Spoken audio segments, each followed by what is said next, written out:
world is watching us, and the task of building our country, institutionalizing trust in our political system. Presidential candidates and political parties commit to peaceful conduct of next year's general elections. Why I declined assent to bill amending Electoral Act, President Buhari explains to National Assembly. Passing a new electoral bill could create some uncertainty about the applicable legislation to govern the process. Curbing hate speech and fake news, top agenda as National Council on Information begins in Kaduna. And on Good Morning Nigeria today, we focus on the Electoral Act.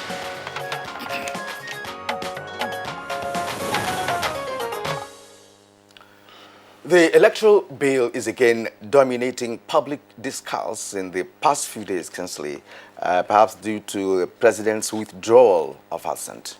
Well, that's right, Kirian. The president has given his reasons for declining assent to the bill, as he had, of course, done consistently by way of adducing reasons each time he has withheld his assent to a bill from the National Assembly. Yes, Kingsley, the president, in letters sent to both chambers of the National Assembly, said, and I quote, "I am declining assent to the bill, principally because I am concerned that passing a new electoral bill this far into the electoral process for the 2019 general elections, which commenced under the 2015 Electoral Act, could create some uncertainty about the applicable legislation to govern the process." Now, the president also stated in the letter, any real or apparent change to the rules this close to the election may provide an opportunity for disruption and confusion in respect of which law governs the electoral process. These are explicit, Kingsley, and many feel the president's observations, which informed his decision not to assent to the bill, are valid, arguing that changing the rule in the middle of a game is a recipe to confusion and chaos. Well, Kirian, different persons also have taken different positions on the development. But the electoral umpire, that is the Independent National Electoral Commission, has stated that the amendment, whether or not it's passed through, that it has prepared, that's to say the commission, to conduct free, fair, and credible elections, just as it did 4 years ago, using the Electoral Act 2010 as amended. So what are the contending issues in the Electoral Act Amendment Bill? Why was the Assembly passing the bill with omissions and anomalies that the executive had to point out before corrections were effected? Will assent to the bill at this time not affect the process that has already gone far with the old act? If the bill is signed into law, what impact will it have made?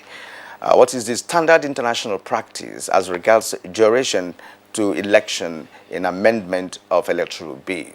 Well, Kirian, that's the questions you have raised are very pertinent, but with regard to standard international practice, there is really no standard international practice. But what is crucial and what is acknowledged world over is that the Electoral Act, that's to say the law governing the electoral process, is crucial to the conduct of free, fair, and credible elections. And if you don't get that right, then everything else is likely to fall through. But of course, as you also said, and as some persons have also indicated, the rules have to be clear from the very beginning before you get into the race, and not pretty close to polling, which is just about 2 months away. Exactly, and many Nigerians have also questioned the need for intermittent amendment of electoral bills. We have been having elections over the years, but be that as it may, if there's a good reason to amend, it has to be in good time. That's right. Kira, you raised this point while we're doing newspaper review probably a day or two ago. Why is it that every cycle of election brings about an amendment to the Electoral Act? And I think that's a pertinent question. I will also be taking our guests to task on, rather to get them to respond to as we discuss the Electoral Act once again on Good Morning Nigeria. My name is Kingsley Osadolo, and I welcome you to today's program, reaching you as always live on the network service of the Nigerian Television Authority. We are Africa's largest TV network, and we are right here at the Abuja headquarters studios. And I am Kirian Umai, also welcoming you to the program. And as usual, we shall present our companion segments, which include newspaper review, business, sports, foreign, and entertainment news. But first, let's take the news highlights with Claire Adelabu Abdul-Razak. Good morning, Claire. Good morning, Kieran and Kinsley. And just before I take the news, talking about set international standards, I learned, Kinsley and Kieran, that ECOWAS also has a set, the timeline for amendment of electoral laws. And of course, Nigeria being a strong member of ECOWAS, I thought that should be binding on the country. Well, the bindingness of some of the protocols and requirements of international institutions will also depend on your national circumstances. All right. Very instrumental that we begin the news this morning with a peace accord for 2019 elections. And presidential candidates and leaders of the various political parties in the country have formally committed themselves to a peaceful and credible conduct of the 2019 general election. Now, that followed the signing of a 5-point peace accord under the auspices of the National Peace Committee, headed by former head of state General Abdulsalam Abubakar. It was reported that the PDP presidential candidate, Atiku Abubakar, was absent at the crucial event. And task of building our country, institutionalizing trust in our political system and institutions is fundamental to the growth and development of our country. As for the international community in general and the EU in particular, we wish to stress our impartiality. Meanwhile, President Muhammadu Buhari has written to the National Assembly stating his reasons for declining assent to the Electoral Act Amendment Bill 2018. Now, Senate President Bukola Saraki and the Speaker of the House of Representatives, Yakubu Dogara, both read the letter sent to the floor of both chambers of the National Assembly, and while the President refused to sign the bill into law.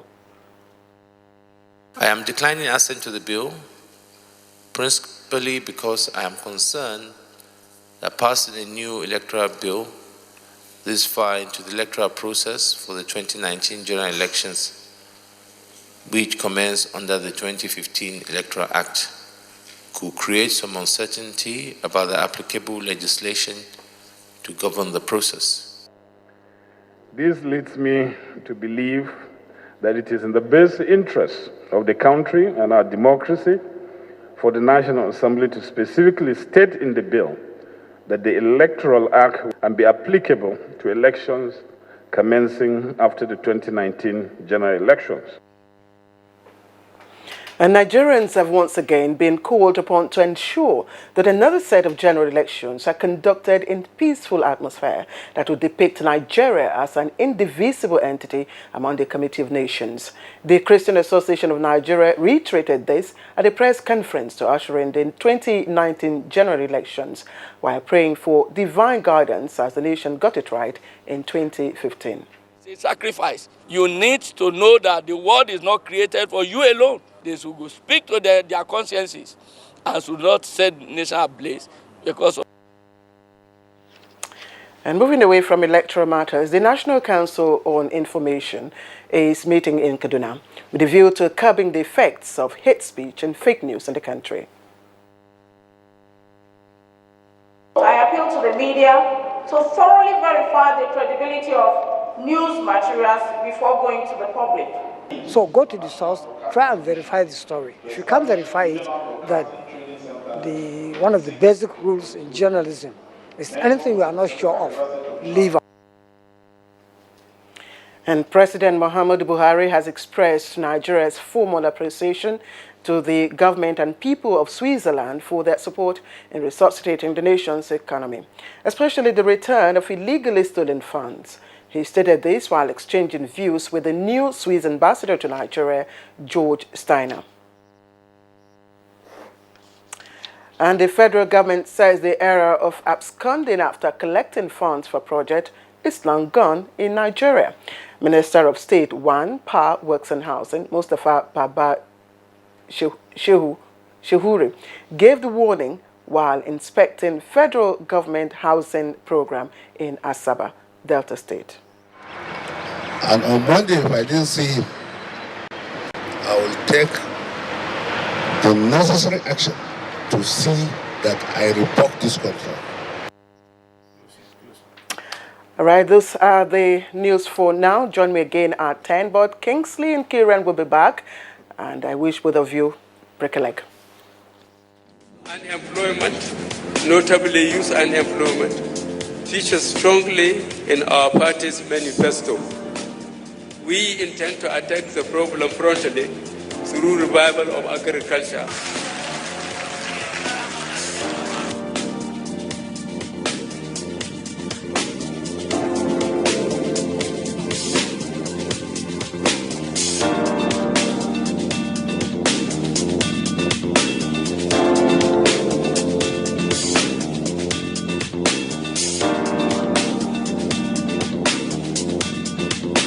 The 30K is going a long way. Actually, I bought an acre of land for 60K like 2012, and presently I have a cassava farm and a yam farm.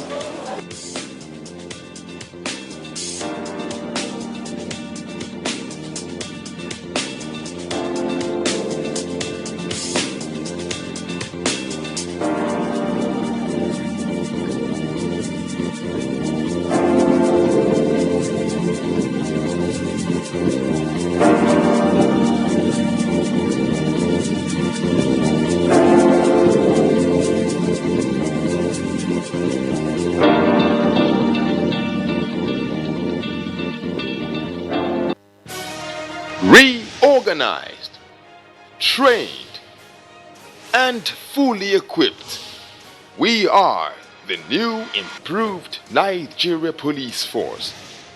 We fight crime. We bust syndicates.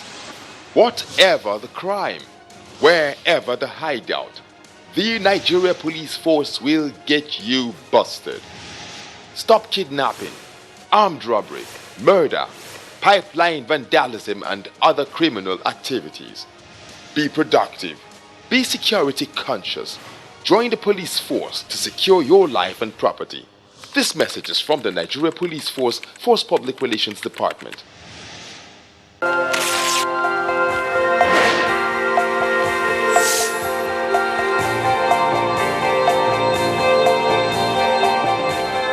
My name is Mr. Fasina David Akinola, the headmaster of this school, community primary school. Since my 35 years in service, there is no federal government which have laid their hands upon this feeding program.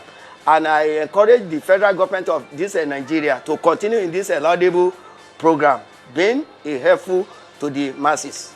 My name is Mrs. Ogundare. I have a child in this school. I really enjoy this program because I benefit much on it as a mother. My name is Akshade Victor. Community Primary School, Alawiwe, Ibadan. I like to love fighting egg. It makes me happy and happy.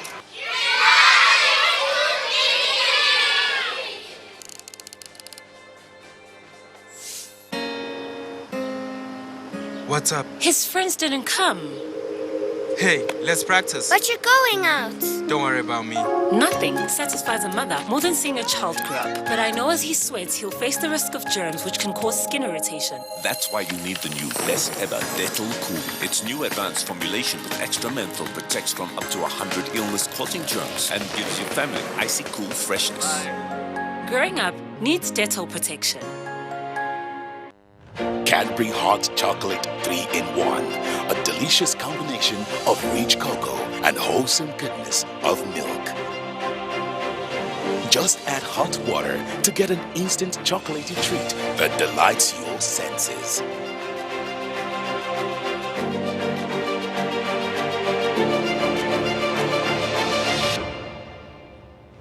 Cadbury Hot Chocolate 3-in-1. Just add hot water.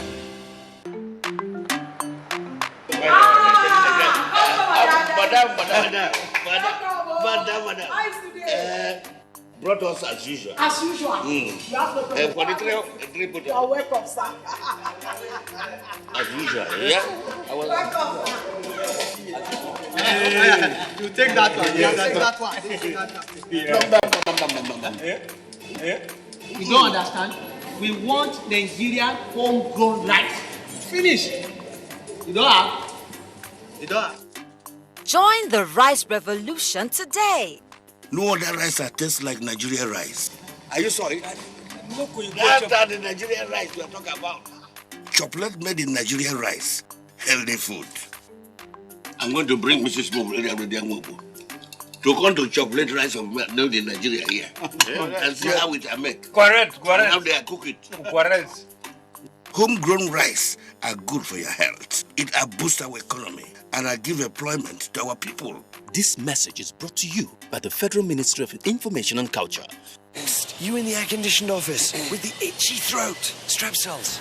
Girl in the spotlight with the raspy throat. Strepsils. You in the pollution. It's you. Dry throat. Strepsils.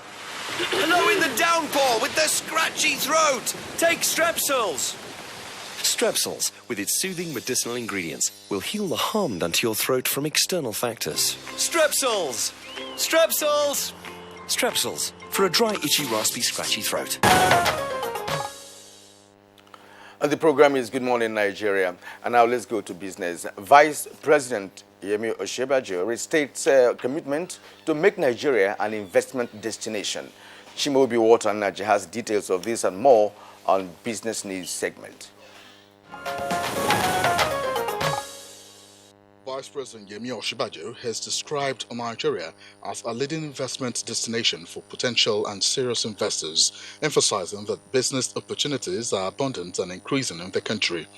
Vice President Osinbajo was speaking at the first Nigeria-Germany business dialogue in Germany. He noted that given the economic and trading developments in other parts of the world, Nigeria is now taking the lead as an investment destination. This was against the backdrop of the recent McKinsey report, which indicated that consumer spending in Africa was $1.4 trillion by 2015, with Nigeria, Egypt and South Africa accounting for more than half of that figure. And we're also looking at jobs in the agro-allied sector. By and large, we are very prepared and open for business. And one of the key things that we've tried to do in the past few years is to ensure that we are able to hold the hand of businessmen who are working with us. Bilateral relations between Nigeria and Germany over the years has resulted in significant economic ties between the two countries. Germany has been a significant exporter to Nigeria, which is its second largest trading partner in Africa, recording an annual turnover of about $1 billion. In other stories, the Deputy Managing Director, International Monetary Fund (IMF), David Lipton, has warned of a looming world economic crisis, noting that governments and central banks might not be properly equipped to cope.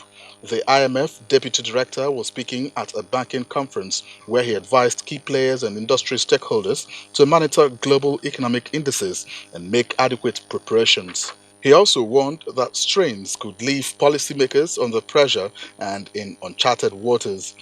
And now to the capital market, where trading ended on a positive note, recording 0.34% increase. Here is a graphic representation of Tuesday's trading on the floor of the exchange.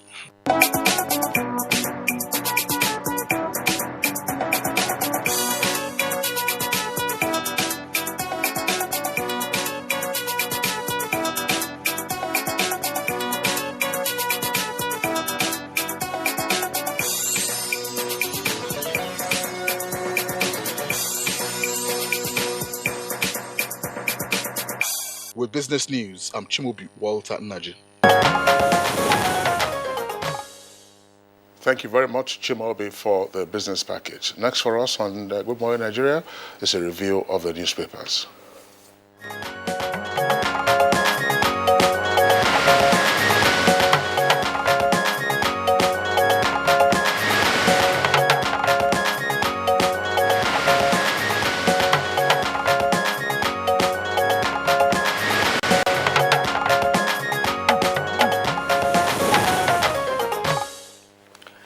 And here already we have Bayo Altayabi, our newspaper reviewer, here with us this morning. Bayo, good morning and welcome.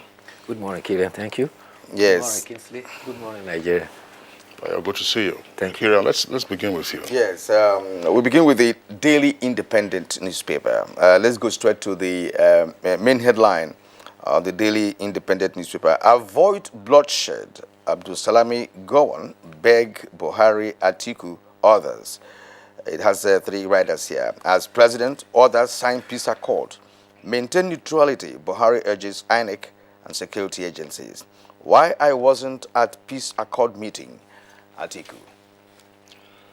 Okay, we have a similar story as a lead for the New Telegraph newspaper. And it comes with a kicker and a double-decker headline and 4 riders. 2019, Atiku, Duke, Ezekwesili absent at Abuja Peace Accord. With first rider, candidates, we were not invited. Kuka, the door is still open. And President to INEC and security agencies, the world is watching us. Gawan, hate speech and vote buying will suppress democracy. Details of the story can be found on pages 5 and 6. And the photograph on the front page of the Punch newspaper also shows the participants at the Peace Accord conference and signing of the Peace Conference and the Peace Accord yesterday. That's the Punch newspaper with the headline saying, Atiku Ezekwesili absent as presidential candidates sign Peace Pact. And so the president there with former head of state Gawan, Salami Abubakar, who is chairman of the National Peace Committee, and his deputy, Commodore Ebitu Ukiwe, and some of the presidential candidates that were at the International Conference Center yesterday.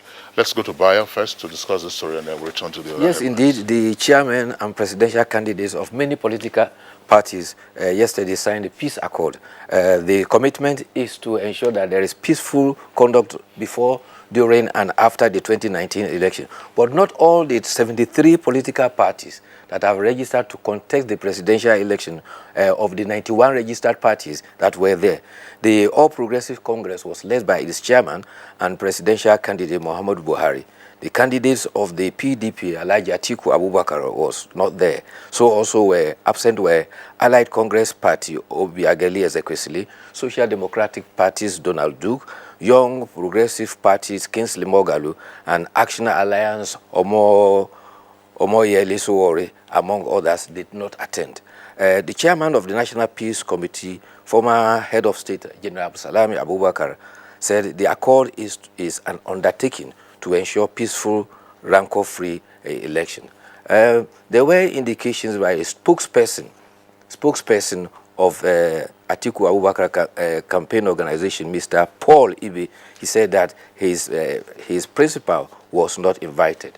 However, the co-convener of the Peace Accord, Archbishop of Sokoto, Hassan Kuka, says invitation were dispatched to the People's Democratic Party's chairman, and it was acknowledged as received. President Muhammadu Buhari charged INEC and all security agencies to put Nigeria first in the conduct before, during, and after the election, because the whole world is watching us. General Salami Abubakar assured that all candidates that the doors of the committee is still open, and those who want will still come and sign.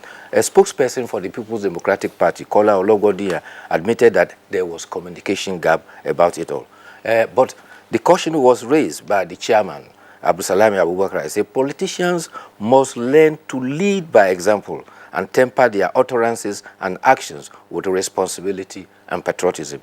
General Yakubu Gowon, former head of state, also charged politicians to embrace peace, and he says that this accord they signed is binding on them to accept, to participate in the election and also to accept the outcome. United Nations Secretary General Representative for West Africa, as well as head of the European Union delegation, were all in attendance. Also in attendance were the Sultan of Sokoto, the Oni of Ife, Commodore Ebitu Ukiwe, who was a vice chairman, and former Justice, Chief Justice of Nigeria, Muhammad Uwais, were also in attendance. However, the media office of Atiku Abubakar organization indicated that he was at the National Christian Center for Interactive Session with the Christian Association of Nigeria on Monday night. He discussed how to improve power, increase youth and women in governance, and also how to grow the economy. Other issues he tackled there was also concern for maternal mortality, as well as how to check insecurity and provide jobs for the teeming youth of Nigeria, as well as check nepotism. CAN Director of Mobilization, who is also the Bishop Stephen Adigbite, observed that this is a historic session and Atiku was the first to accept their invitation. Invitation is to be sent to the other candidates too. All right, Kira, let's return to the bottom half again of the Punch newspaper. You have a number of headlines there, but there's one also related to the election, which we will just take right away. That's the bottom half, as I indicated. It says where you have three headlines. It says NEDG, that's the election debate group, and BORN restrict presidential debate to Buhari, Atiku, and 3 others. Details of that story can be found on page 16. And below that, unsigned electoral bill, Dogara, Bajabiamila, stop debate on Buhari's letter. And other headlines there, EFCC detains Tunde Ayeni to arraign him for fraud. And WHO rates Nigeria low in health coverage. And 4 killed as rival cult groups disrupt funeral service in Benue. And above the nameplate of the Punch newspaper,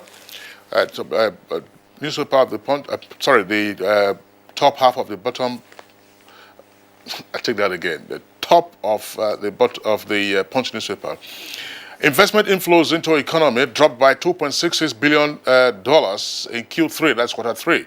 According to the National Bureau of Statistics, details can be found on page 25. Election meddling. Jonathan's book, Misrepresented Facts, says U.S., that's page 3. And on page 7, strike may end on Monday as federal government ASU reach partial pact. And 2 earpieces beside the nameplate. Dasuki's fresh application stalls his trial in absentia. Kirian. All right, let's return to the Daily Independent and take other stories that we have done the headline. But there are stories on the left-hand side of the newspaper, just beside the photograph on Daily Independent. Bandits kill 3 civilian JTF members, kidnap 3 women in Zamfara. Suspected cultists kill 4 in Benue. The stories can be found on page 4. Then treasury looting. PDP wants Buhari to allow proof of associates and relatives. Is on page 41. Dasuki seeks indefinite suspension of trial. Is on page 41. And then below the photograph, that's the photograph where you have the governor of Enugu State, Ifeanyi Ugwuanyi, who just bagged an award of independent award. And now there is this story, electoral amendment bill. Reps may begin process to override Buhari. That's all here. All right, let's return to the New Telegraph newspaper. New Telegraph newspaper, just below the name flag of the paper, we have a raft of headlines there, 4 of them actually, that says, Sanusi to women. Vote leaders that will free you from bondage. That's page 35. And 104,289 Nigerians seek police employment in 12 days. That's page 10. And $8.4 billion theft. How oil marketers collapsed Spring Bank. And that's according to the EFCC. Details on page 34. And then right at the foot of the front page of the New Telegraph newspaper, Senate rejects Buhari's EFCC and ICPC nominees. That's page 6. And on page 30, it's a health story. Scientists develop safe antibiotics from wasp venom. That's coming against the background of increasing resistance to antibiotics. Well, the communication as to why the president refused to assent to the Electoral Bill 2018 has been read at both chambers of the National Assembly. The president said the bill will lead to confusion and disruption of the polls. He also observed that sections 5, 11, 18, 24, and 36 require amended, and opined that the effective date for the proposed legislation should be set after the 2019 election. He concluded that the decline was in the interest of democracy and our country. Attempts to debate the correspondence at the House of Representatives was called to order by the House leader because members were pressed to debate it, but House leader said it is not characteristic of the legislature to debate on correspondence. And so if it has to be debated, it had to come by way of motion. But at the Senate, the letter was also read, but it did not generate controversy as much as the confirmation by nominees for the board membership of the EFCC and ICPC.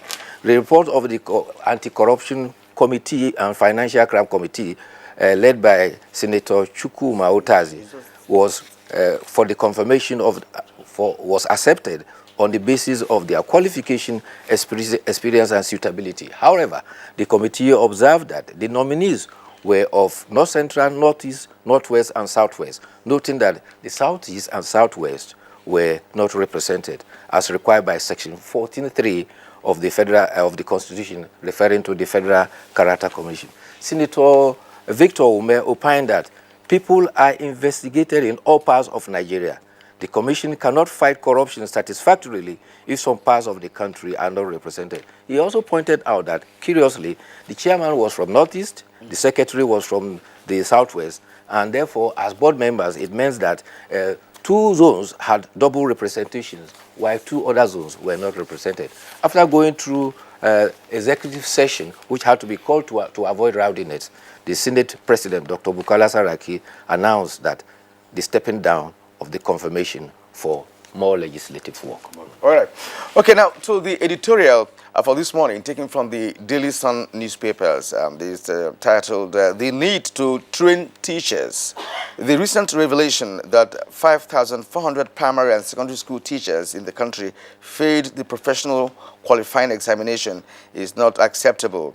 About 17,000 primary and secondary school teachers were reported to have sat for the examination, which was organized in October by the Teachers Registration Council of Nigeria, TRCN. Bayo. Yes, and in fact, the registrar of that Teachers Registration Council, Professor Olufemi Ajiboye, said those who failed would not be registered as professionals. And you know, the challenge of teachers and their competence has come to the fore severally. You recall what happened in Kaduna State, where 33,000 teachers were asked to sit for examination, and 21,780 of them failed. And these teachers were sitting for the examination meant for primary 4 pupils. So that indicates that there is a challenge with teachers. But however, the National Union of Teachers, NUT, has always resisted attempts to test the competence of teachers. They argue that it is only professionals who can do that. There was instances in Edo and Ekiti State. However, teachers and required for pupils in primary school and secondary school are in short supply. You will recall that even for the National Youth Service Corps, most of them are deployed in many states to classroom to go and teach, to fill in the void of teachers. Therefore, for competency's sake, what we used to have in the past, pivotal training schemes that were shortcuts to train teachers to cope with the challenges of the classroom, will be very necessary if we are to deploy competent teachers. All right, Bayo, that's a very important point that you have made there in buttress of the editorial that we just took this morning. We'd like to thank you for being with us on the program this morning. See you again tomorrow. Thank you. All right, it's Good Morning Nigeria still on the network service of the Nigerian Television Authority. It's a live broadcast. We're taking a short break now. When we return, we'll be dealing with the Electoral Act. What are the matters arising from the President's veto of the bill? Hate speech is not a joke. It incites genocide and crimes against humanity. Most of Africa's civil wars are caused by hate speech from one tribe against another. We don't want it here. The Nigerian government stands firm against hate speech. Under no conditions whatsoever should we tolerate or excuse or justify hate speech or hateful conduct of any kind, especially where such is illegal. There's no doubt that the resurgent push for separatism, as well as the rising cases of ethnic and religious disharmony, are all traceable to the growing phenomenon of hate speech. One nation bound in freedom, peace and unity. Nigeria, one nation, one people. This is a public service announcement brought to you by NTA. What's up? His friends didn't come. Hey, let's practice. But you're going out. Don't worry about me. Nothing satisfies a mother more than seeing a child grow up. But I know as he sweats, he'll face the risk of germs which can cause skin irritation. That's why you need the new best ever Dental Cool. Its new advanced formulation with extra menthol protects from up to 100 illness-causing germs and gives your family icy cool freshness. Growing up needs dental protection. Now hear the angels sing. Oh Yes, it is our season of joy. Be part of Radio Nigeria, NTA and Voice of Nigeria annual festival of 9 lessons and Christmas carols. Come and be refreshed as we showcase music from various artists. Join Deborah Enejo Samuel for the praise and worship session. The Can Choir, Children Choir, instrumentals and scintillating solos. Radio Nigeria, NTA, Voice of Nigeria choirs, and a host of others. We will be hosting you along with dignitaries from different parts of the country, with the Vice President, Professor Yemi Osinbajo, CFR, in attendance. Our message giver shall be Reverend Israel Akonji of the First Baptist Church and CAN Chairman of North Central Region, Nigeria. Theme, Jesus our Comforter. Date, 16th December 2018. Venue, National Christian Center, Abuja. Time, 3 p.m. prompt. Join Radio Nigeria, NTA, and Voice of Nigeria to commemorate the birth of our Savior, Jesus Christ. Because of Christmas Day. In line with the vision of promoting probity, accountability and transparency in the management of public funds, the Office of the Accountant General of the Federation has unveiled Compendium on Fiscal Rectitude in Government Revenue and Expenditure. The Treasury Journal that we've recently launched dwells largely on the operations of the Treasury, and in particular, the reform initiatives that we drive as the Treasury, namely the Treasury Single Account, the IPSAS implementation, the IPPS, and a host of others. Very incisive and educating. Grab a copy of the Treasury Journal from your vendor and get abreast with financial transactions such as monthly allocations within the federal, states, and local governments, Buhari's transformation policy on the Treasury, inroads to IGR, and many more mixed grilling stories. Remember, the Treasury Journal is a dependable ally for researchers, financial institutions, the academia, and policymakers. Treasury Journal, a fiscal rectitude in managing public funds. These days, people get their news and information from more media sources than ever before. Some of the news and information given are fake, unverified, doctored, and manufactured to create confusion, stir disaffection, and cause disunity. Before you believe or share any news, ask yourself, is this real? Is it from a credible source? Is it verified or verifiable? Fake news is dangerous, whether you do it for fun or for political gains. Real people can get hurt. Fake news, don't create it, don't spread it. This is a public service announcement from NTA. You in the air-conditioned office with the itchy throat, Strepsils. Girl in the spotlight with the raspy throat, Strepsils. You in the pollution, it's you, dry throat, Strepsils. Hello in the downpour with the scratchy throat. Take Strepsils. Strepsils, with its soothing medicinal ingredients, will heal the harm done to your throat from external factors. Strepsils. Strepsils. Strepsils, for a dry, itchy, raspy, scratchy throat. You're still watching Good Morning Nigeria, and as we get set to take a look at the very important aspect of the electoral process with respect to the bill that the president failed, or rather said he would not assent to due to so many reasons. Let's now take a backgrounder by Oyeyemi Ajayi to set the stage for the conversation.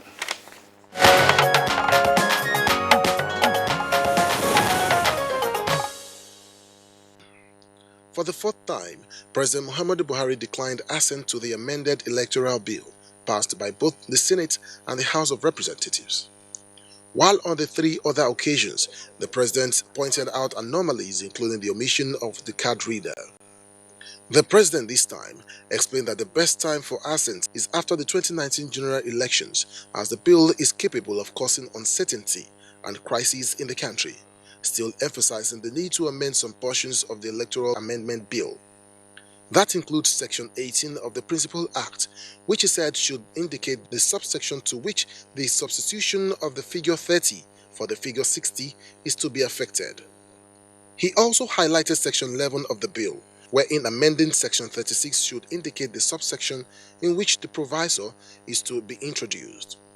Section 24 of the bill, which amends Section 85, subsection 1, the president said should be redrafted in full, as the introduction of the electing to the sentence may be interpreted to mean that political parties may give 21 days notice of the intention to merge, as opposed to the 90 days provided in Section 84, subsection 2 of the Electoral Act, which provides the provision for merger of political parties.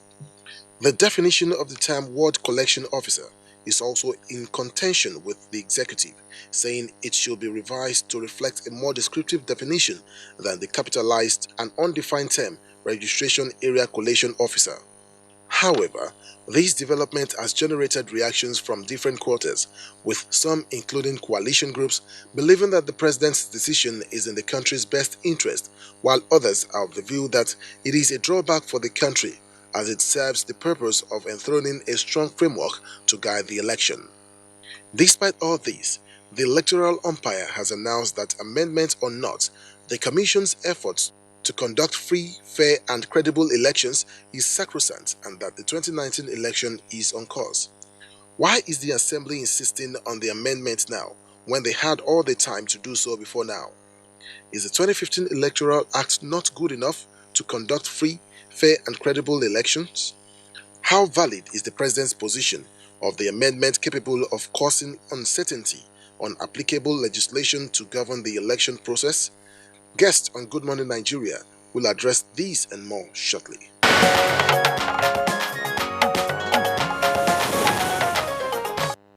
Thank you very much, Oyemi Ajayi, for that background. Now, joining us in the studios to discuss the issues in greater detail, we'd like to welcome the Senate leader, distinguished Senator Ahmad Lawan.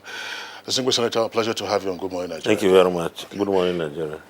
Also here with us, we have Senator Ita Enag, who is the Senior Special Assistant to the President on National Assembly Matters, Senate. Distinguished Senator, pleasure to have you on Good Morning Nigeria. Thank you and good morning, Nigeria. And it is my pleasure to also welcome to this program yet the presidential candidate of ABDA. He is Shitu Kabir. Shitu Kabir, you're welcome to Good Morning Nigeria. Thank you. Good morning, Nigeria. And we also have Barrister Bernard Afu, a legal practitioner. You're welcome to the program, Bernard. Thank you so much. Good morning, Nigerians. All right, gentlemen, welcome once again to the conversation. But let's begin by having Nigerians and indeed our viewers around the world understand why it appears to be the case that every election cycle would warrant a new electoral law. We had seen what has happened since the beginning of the Fourth Republic. 2001, there was an electoral act, a lot of controversy. 2002, 2006, 2014, 15, controversies.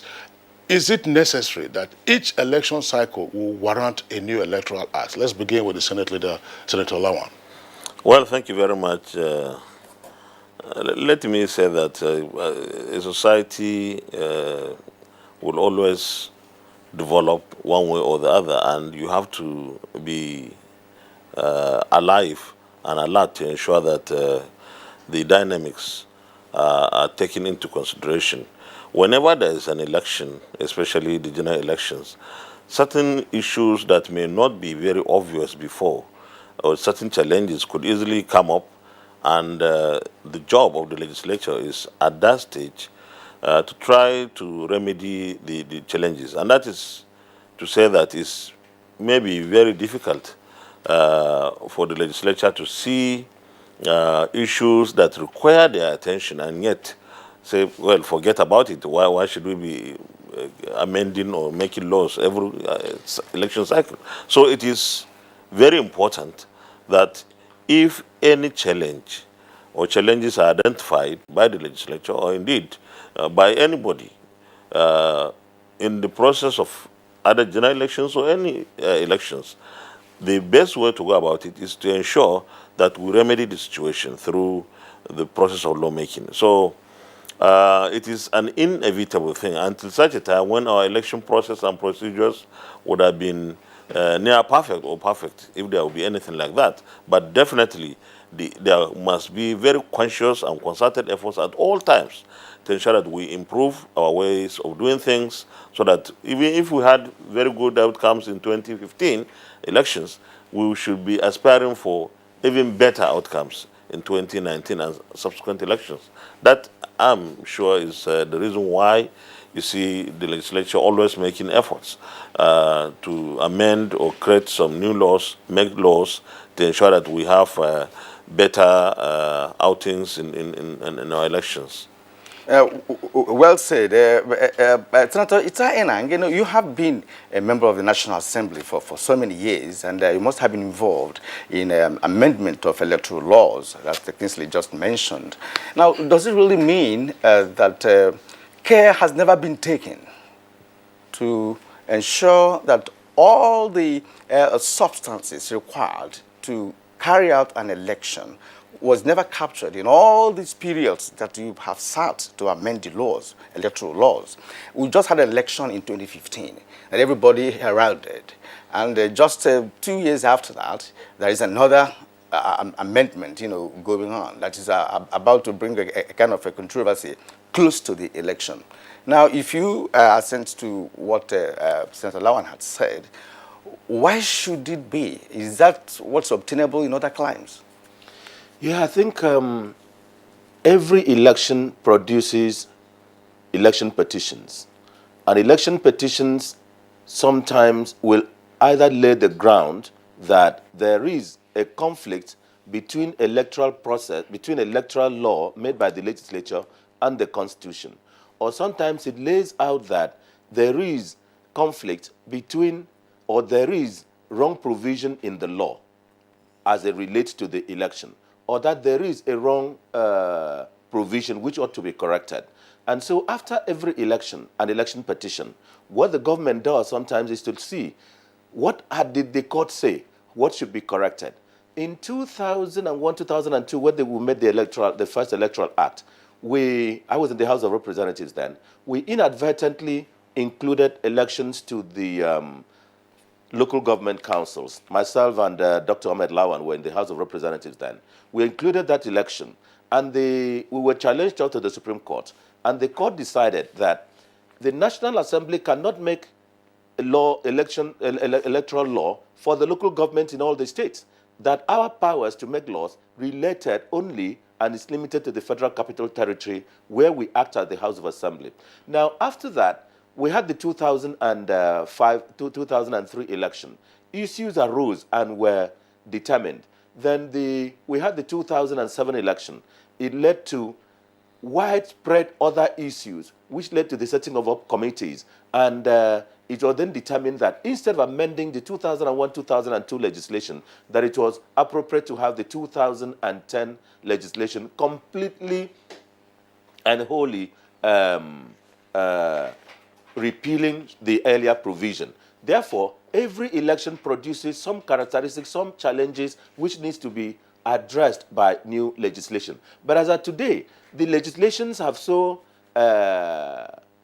crystallized that it doesn't need too much of amendment, because in 2014, the amendment that was made only related to the use of card reader electronic voting, which the court, by the judgment led by lead judgment of Justice Sentus Mweze of the Supreme Court, Justice of the Supreme Court, laid out so many other issues which INEC has addressed by way of policies and principle. Therefore, every election does not necessarily produce the need to make new laws. But it does appear that when political parties have problems of nomination, like in this case, the legislature now thinks that it can go to the extent of legislating to regulate the practice of political parties and not just allow it to remain within the domestic precinct or domestic jurisdiction of the constitution or rules of the political parties. So it is not necessary that, it doesn't necessarily follow that every election must produce new regulations. In fact, it was on account of this that which I think we will address it later, the ECOWAS protocol now came in with other legislations that, look, you don't make any new laws close to an election. I wish there will be time to address this too. All right, Senator Enoch, thank you very much. Let's bring in now Bernard Afu, who is a legal practitioner. Bernard, again, for the benefit of our viewers, let's have your thoughts on the cyclical amendment or enactment of legislation relating to the conduct of elections against the background of the following. The Electoral Act is not the only piece of law or regulation that governs election. INEC itself is empowered to make rules and guidelines. And the courts also have their pronouncement. And if you rely on our rules of precedence, then why are we having all this frequent amendment to the Electoral Act? What you should notice is that the amendments that are being proposed are not merely typographical errors. Human nature in itself is dynamic and change is certain. Some of the amendments that are being proposed, for instance, that has to do with where a candidate died during the process of an election. Never had it been contemplated before. With the case of the Kogi State elections in 2015, nobody contemplated that the candidate who had started an election would die halfway. So some of these amendments are necessitated by the changing dynamics. And it's so fundamental. It's not just a clerical error that the National Assembly said, let us go and correct the clerical error. Assuming a situation like this occur again, which was not contemplated, and there was no provision for it in the 2010 Electoral Act, what do we do? This is the reason why some of these amendments that are being carried out become necessary. So my submission here is that electoral amendment is not just because the National Assembly desires or wants to continue to amend. Sometimes they occur because the need has arisen for them to be carried out. Okay, let's get your view, Shitu Kabir, the presidential candidate of ABDA. I think in the process we'll get to know the full meaning of ABDA. So that we can. Some political parties are even threatening, to go to court if the president assented to that bill, while some are saying it should be signed and all of that. Now, you are a presidential candidate of a political party. What's your take? We are not only threatened, we are already in the court. And our fear is that there are boo-boo traps in that constitution, in that electoral bill. And what are the boo-boo traps?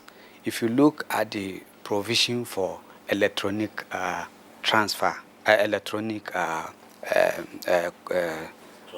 transmission, if you look at the supremacy of the party, if you look, that's 52, 63, 87, 84, these provisions are boo-boo traps.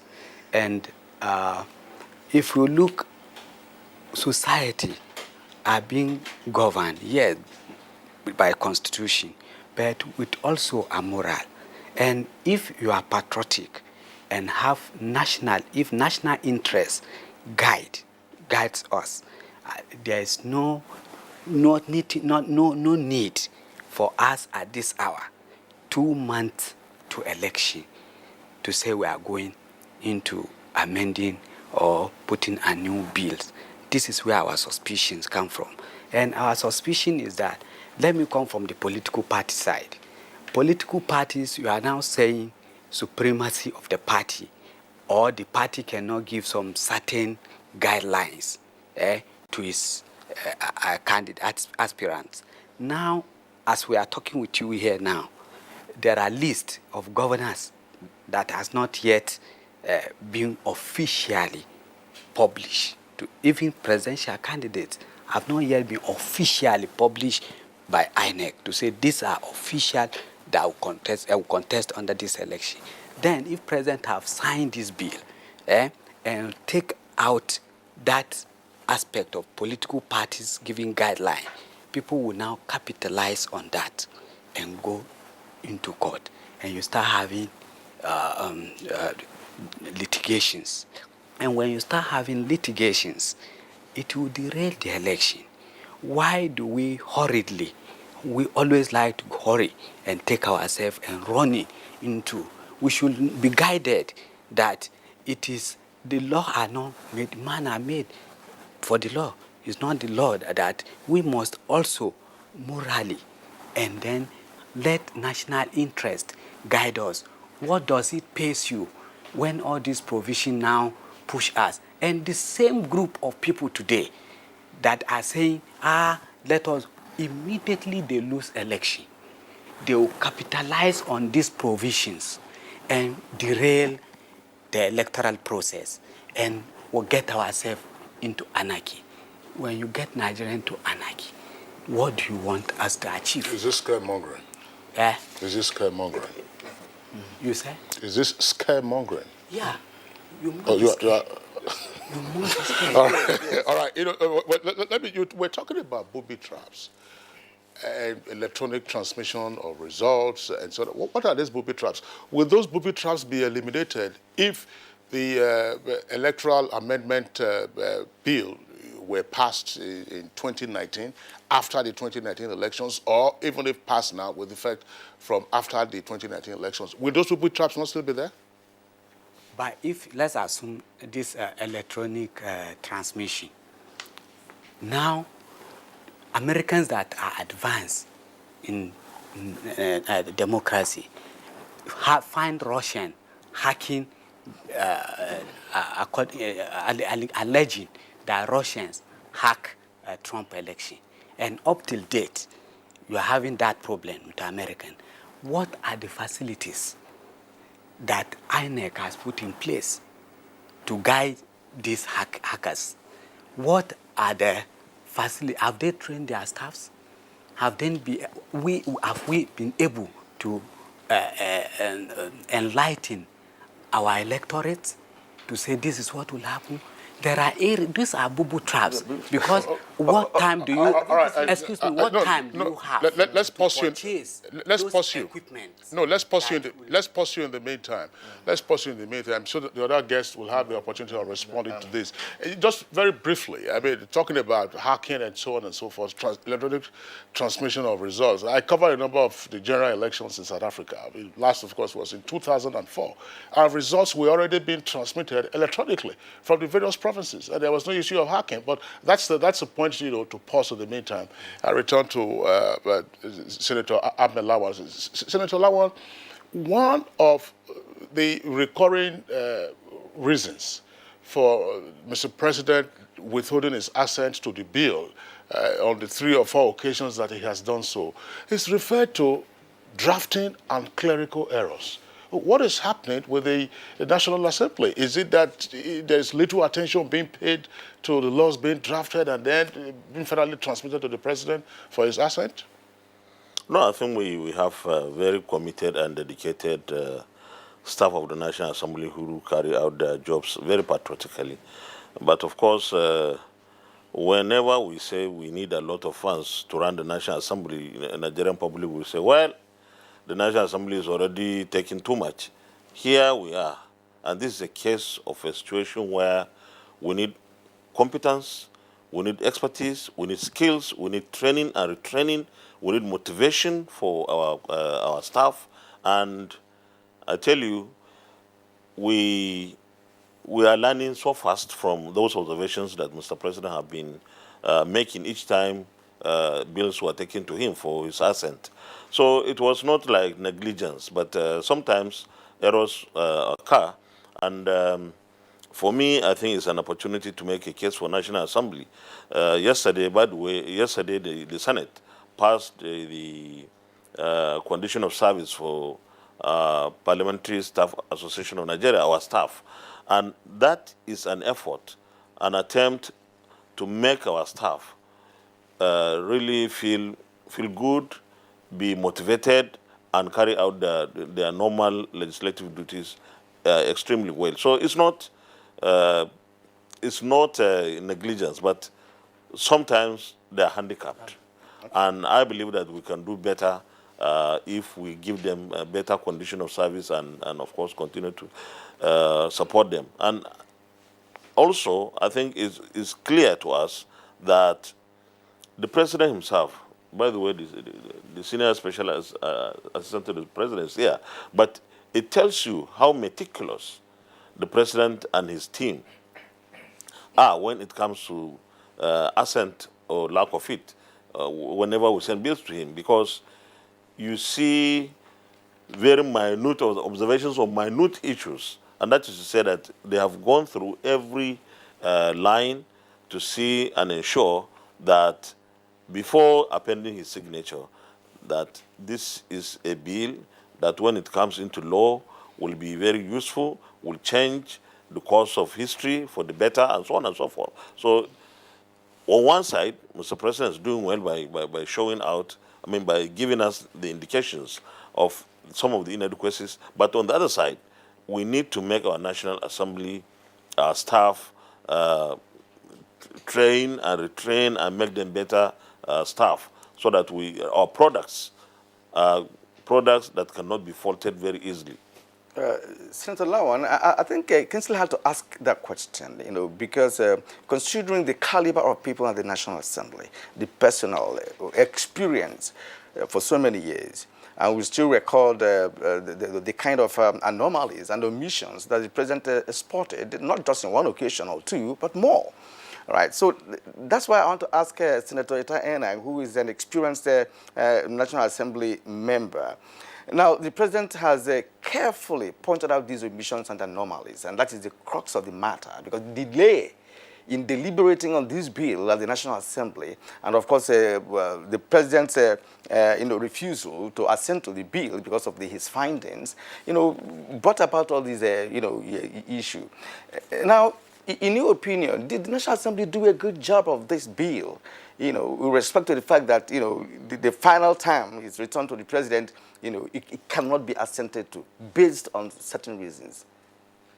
I would say, I will say that the National Assembly did the best it could on the bill. But to make it law, the assent of the president is required.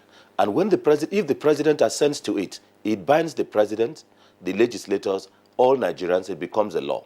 And if there is an omission which Mr. President or a governor in assenting to a bill observes and still goes ahead to assent to the bill, that means he has assented to a litigation.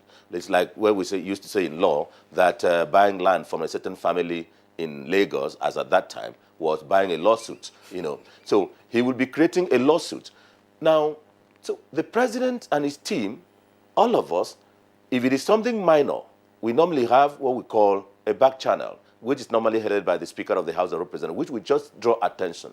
But if it is something that is so strong, fundamental, which needs to go back to the floor, and unless it is corrected by legislation on the floor, and it is reflected in the vote and proceeding, it doesn't become law, then the president has to return. Don't forget that there are times that a legislation goes to court, and the court says, our hands are tied. And which means that the president has signed a bill tying the hands of the court to even decide a wrong thing, because if he did not sign it, the court wouldn't have decided that way. And there are times that you have a legislation and you go to court, and the court looks at it, it says, what was the intention of the legislature in making this law? If it cannot go to the Hansard or to any other record to find it, then it simply again says the intention of the legislature cannot be known here. And so you have created confusion which the citizens will be bound. In this case of the election, it is too fundamental, too fundamental that you will not, it cannot be, the president cannot be hard on the country in signing away the liberty of Nigerians. Again, going to some of the reasons that the president assented to the, withheld assent this time again. Mr. President has indicated that, look, it is too early or too near to an election. Again, the process of this election has been commenced under the 2010 Act with amendment of the 2014. Now, if it is concluded under a new legislation, an amendment, there will be so much and multiplicity of litigations that it may even lead to the cancellation of the whole election. Take, for instance, the process of nomination. It provides that if you want to be a candidate in an election, you must go, the president must go through the presidential candidate of every political party. It did not say PDP, APC, must go through direct primaries in every state. And after the direct primaries, the candidate with the highest number of votes tallied all over the country become the candidate. Now, it goes further to say that that candidate, there must be a national convention conducted by each of the political parties to affirm that this is our candidate. If I have your leave, I think I just make a very brief reference to that provision. Is section 87. You know, it also sets out how much money it has to be paid, despite whatever the status or the strength of the political parties. Now, it says that if a party wants to, in the case of nomination to the position of presidential candidate in a presidential election, a political party shall, where it intends to sponsor a candidate, A, conduct direct primaries in the registration areas in the 36 states of the Federation and the Federal Capital Territory. Now, declare the presidential candidate with the highest number of valid votes cast during the primaries across the 36 states of the Federation and the FCT as winner. 3, hold a national convention where it shall present the winner of the primaries to the public as the presidential candidate of the party, and the venue of the venue of the national convention shall be determined by the political party. Now, this is what the bill says.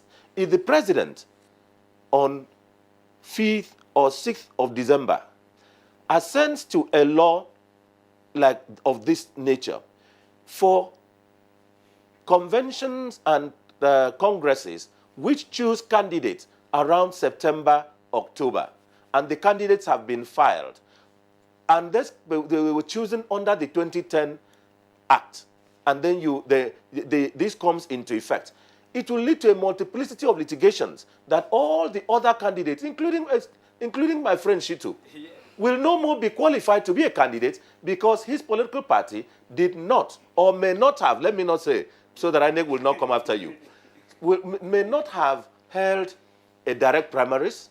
It may not have presented that candidate, all their candidates, to the convention to be approved at that convention. And this is why Mr. President says, look, it is too close to an election, and it will cause confusion and lead to a multiplicity of litigations.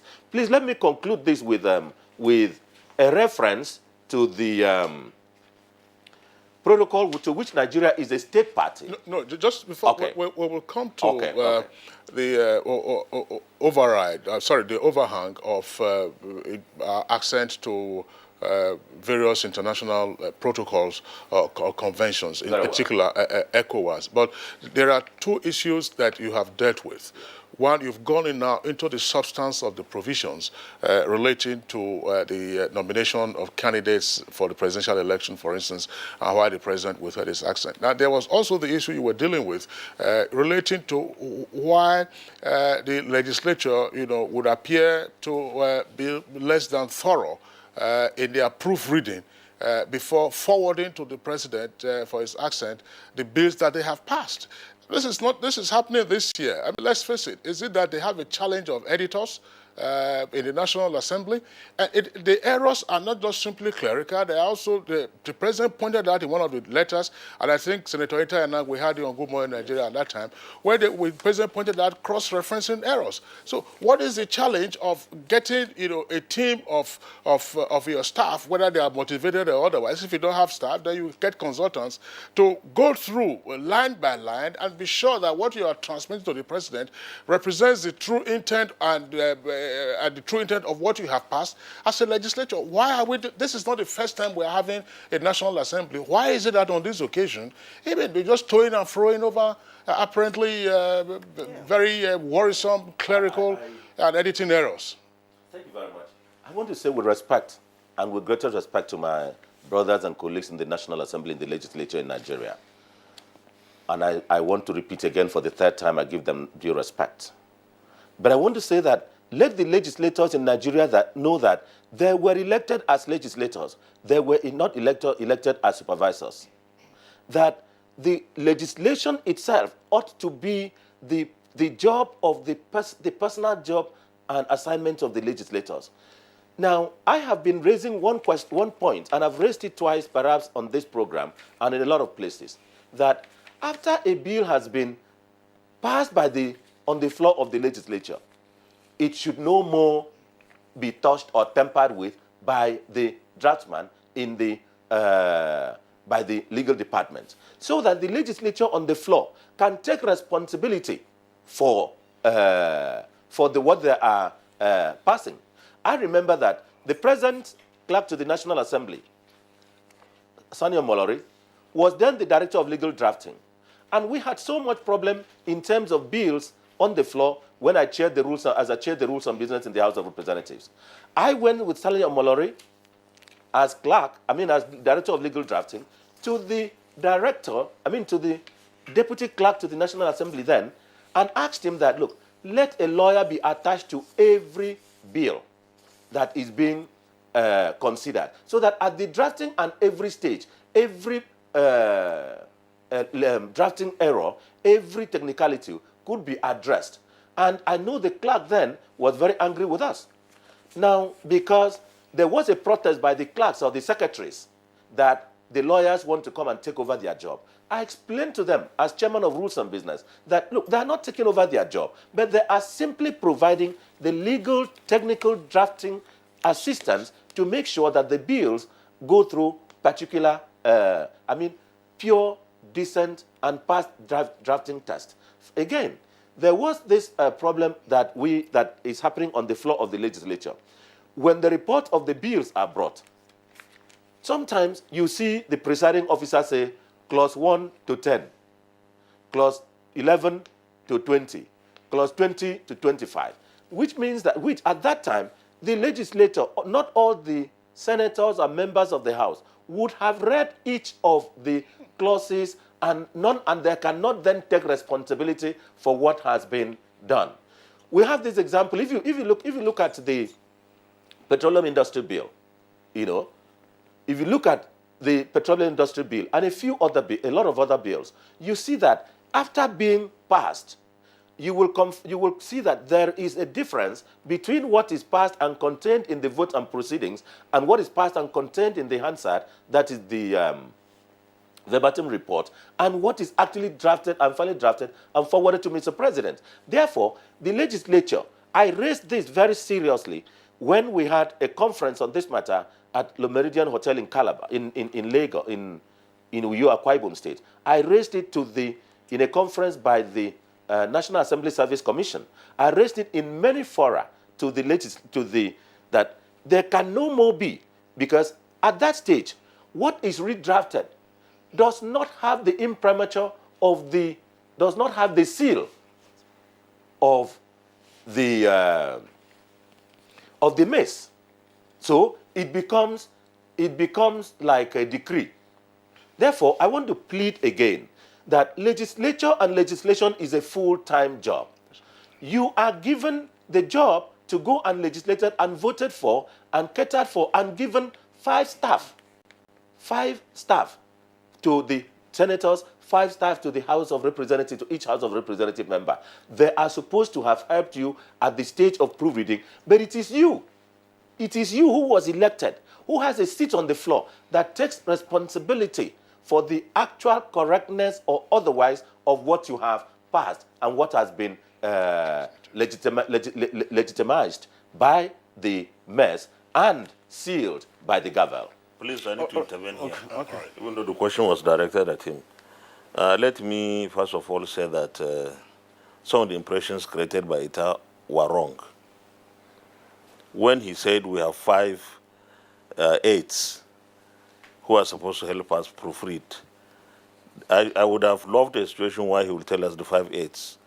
We have 5 aides. 2 of them are supposed to be in your federal constituency if you are a member of the House.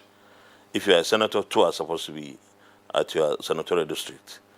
one secretary, one PA, and then a senior legislative aide are supposed to be with you, you are less likely to have any one of these who will help you do this legislative work.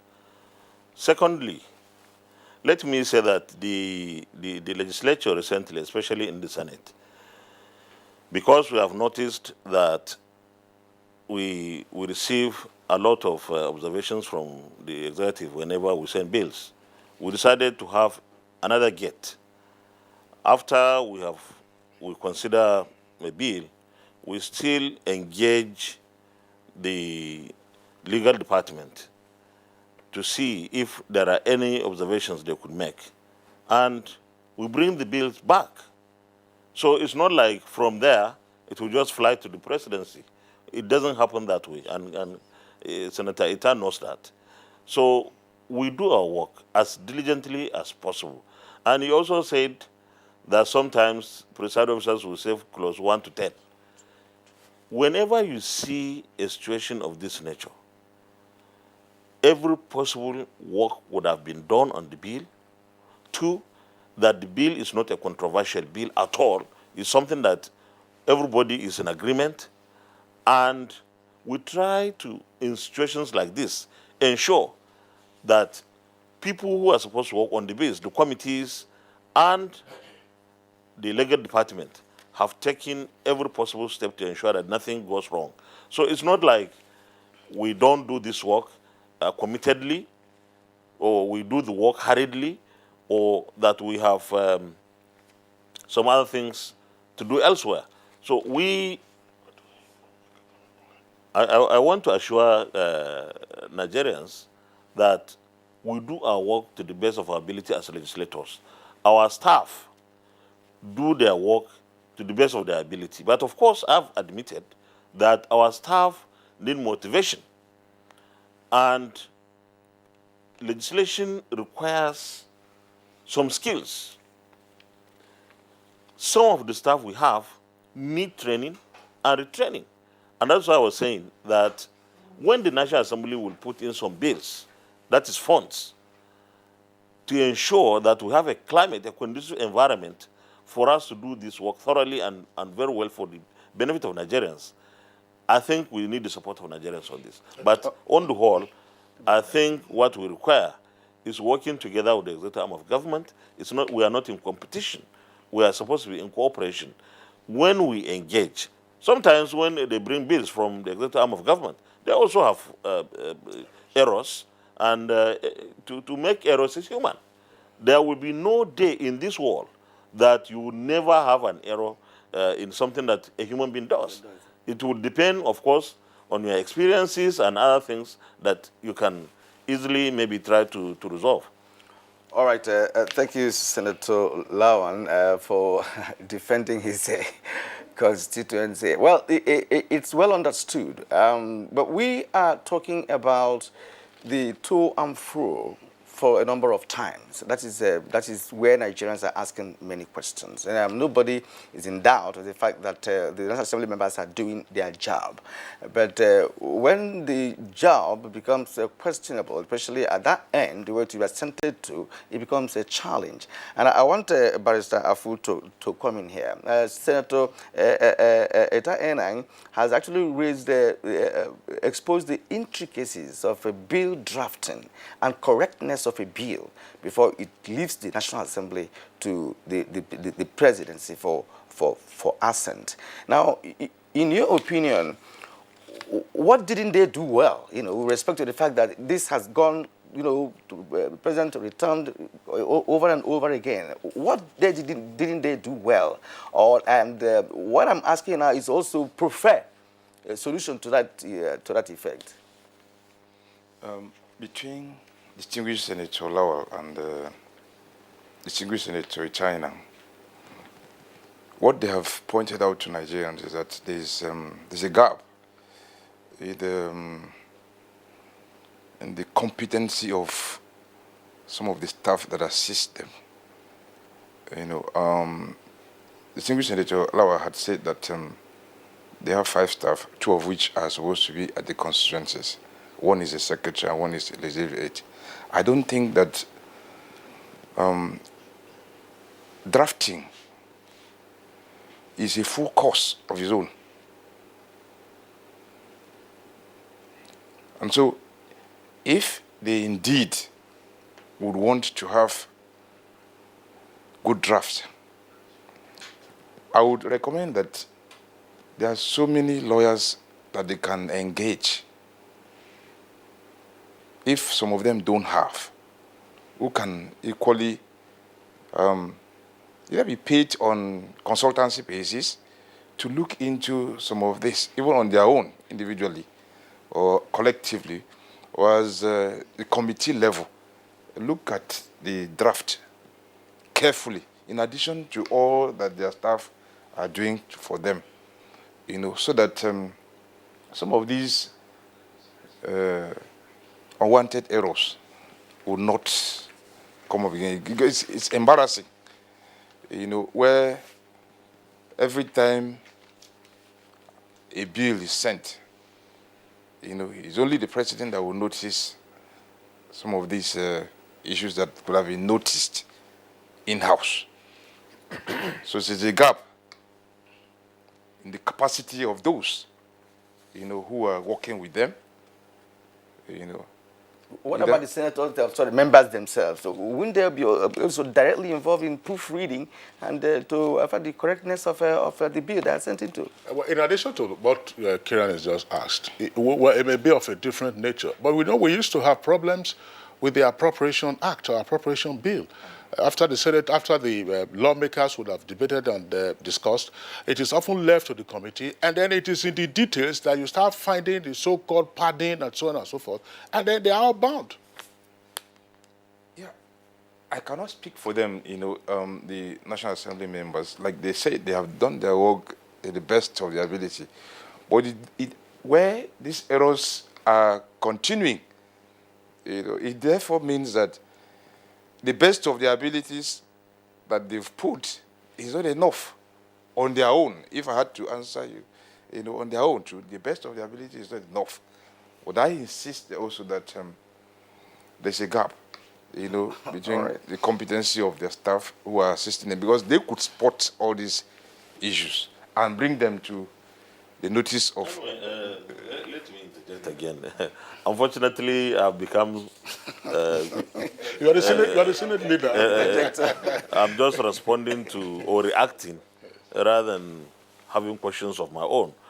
You see, there is nothing like members of the National Assembly themselves not reading.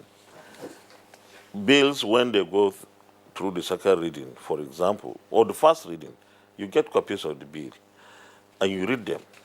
Even though most of us are not lawyers, talk less of drafters, but we read. When we go for second reading, we read the bills because we have to make contributions.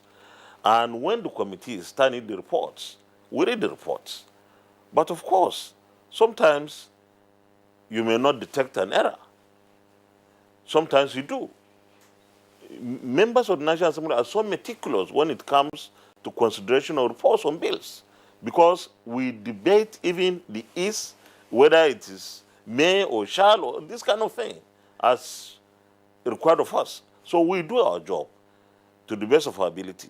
What I think we need to emphasize here is the substance, not these errors that will never go away. We can only reduce them.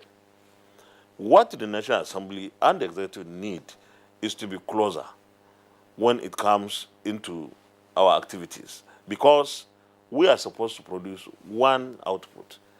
Whether a bill starts from the executive arm of government or from the National Assembly as a private member's bill, eventually the National Assembly will work on it and the executive, the president, will have to assent to it.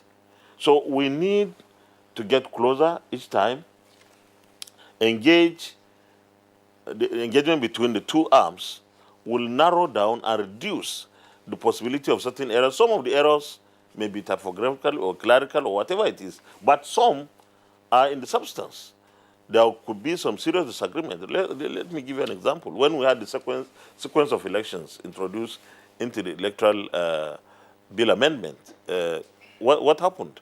That was a major thing that the executive said no, even though some of us in the legislature also disagree with that. But the fact is we need to work as closely as possible. We need to also enhance the capacity of our staff. The executive has more staff, maybe better motivated than ours because of the length of time it has been in existence. Ours is an evolutionary process. Most of our staff, maybe some of them started work in 1999 when we came to the National Assembly. So it's not like we have the kind of staff that we require. We still work with staff that, in my opinion and judgment, require some training, some exposure, so that they become better and better. We feel very bad when bills are returned and all that you see say this shouldn't have been. You know, we feel very bad. But what can we do? We have to take the measures that we have started taking. Get more support from our legal department, but that is not enough. Our staff, the main staff that work with us, need to do more work than the legal department, because these are committees that handle the reports on the bills. So we have to work towards that. But I want to tell everyone here and Nigerians listening that we are very committed to ensuring that any bill that we produce from the National Assembly meets the standard that is required of it. But of course, if you notice any error, that is human. We can't leave anything to chance. All right, thank you, Senator Ahmad Lawan. You're still watching Good Morning Nigeria, and our guests are still here. We're going to take a short break now. When we come back, we'll continue with the discussion on Electoral Act.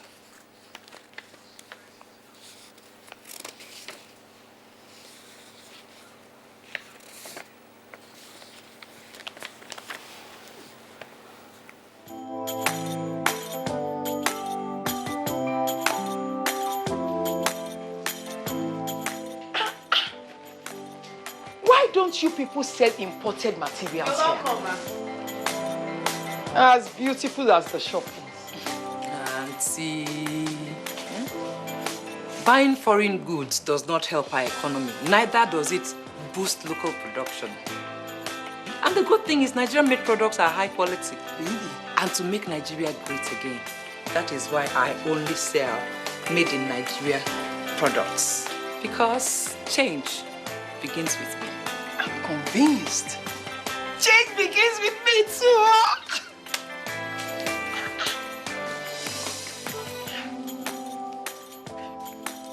Change begins with me. This message is brought to you by the National Orientation Agency in conjunction with the Federal Ministry of Information and Culture. Nigerians. Suicide bombers are not spirits. They are not ghosts. They are human beings like you and me.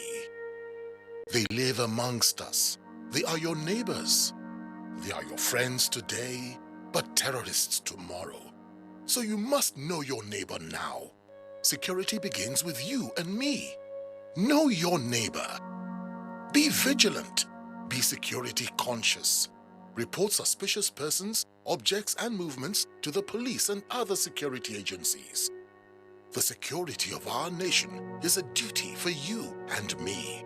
If you see something, say something. Nigeria unite against terrorism. This message is brought to you by the Federal Ministry of Information and Culture.